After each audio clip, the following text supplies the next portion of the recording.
ವೀಕ್ಷಕರೇ, ಅಸಹಜ ಲೈಂಗಿಕ ಕ್ರಿಯೆ ಪ್ರಕರಣಕ್ಕೆ ಸಂಬಂಧಪಟ್ಟಂತೆ ಸೂರಜ್ ರೇವಣ್ಣ ಅವರ ಕೇಸ್ನ ಮಾಫಿ ಸಾಕ್ಷಿಯನ್ನ ನ್ಯಾಯಾಲಯ ವಜಾ ಮಾಡಿದ್ದು ನಿಜಕ್ಕೂ ಇದು ಅಚ್ಚರಿಯನ್ನು ಮೂಡಿಸಿದೆ ಅಂತಾನೆ ಹೇಳ್ಬಹುದು. ನಟ ದರ್ಶನ್ ಅವರ ಪ್ರಕರಣದಲ್ಲಿ ಮಾಫಿ ಸಾಕ್ಷಿಯನ್ನ ಸೆಷನ್ಸ್ ಕೋರ್ಟ್ ನಿಂದ ಹಿಡಿದು ಹೈಕೋರ್ಟ್ ನ ವರೆಗೂ ಯಾವುದೇ ಕಾರಣಕ್ಕೂ ವಜಾ ಮಾಡಲು ಸಾಧ್ಯವಿಲ್ಲ ಅಂತ ಹೇಳಿದ ಅದೇ ಒಂದು ಕೋರ್ಟ್ ಸೂರಜ್ ರೇವಣ್ಣ ಅವರ ಪ್ರಕರಣದಲ್ಲಿ ಮಾಫಿ ಸಾಕ್ಷಿಯನ್ನ ವಜಾ ಮಾಡಿದ್ದು ಅಚ್ಚರಿ ಮೂಡಿಸಿದೆ ಅಂತಾನೆ ಹೇಳ್ಬಹುದು.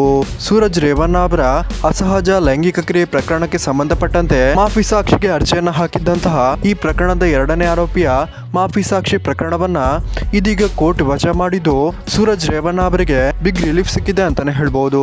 ಆದ್ರೆ ವೀಕ್ಷಕರೇ, ಇದೇ ನ್ಯಾಯಾಲಯ ನಟ ದರ್ಶನ್ ಅವರ ಪ್ರಕರಣದಲ್ಲಿ ಮಾಫಿ ಸಾಕ್ಷಿಯನ್ನ ವಜಾ ಮಾಡದೆ ಇನ್ಮುಂದೆ ಮಾಫಿ ಸಾಕ್ಷಿ ಅರ್ಜಿಯನ್ನ ವಜಾ ಮಾಡುವಂತೆ ಕೋರ್ಟ್ಗೆ ಒತ್ತಾಯ ಮಾಡಬಾರದು ಅಂತ ದರ್ಶನ್ ಪರ ವಕೀಲರಿಗೆ ತಿಳಿಸಿದ್ದು ನಿಜಕ್ಕೂ ದರ್ಶನ್ ಅವರಿಗೆ ಆಘಾತವನ್ನ ಉಂಟು ಮಾಡಿತ್ತು ಅಂತಾನೆ ಹೇಳ್ಬಹುದು.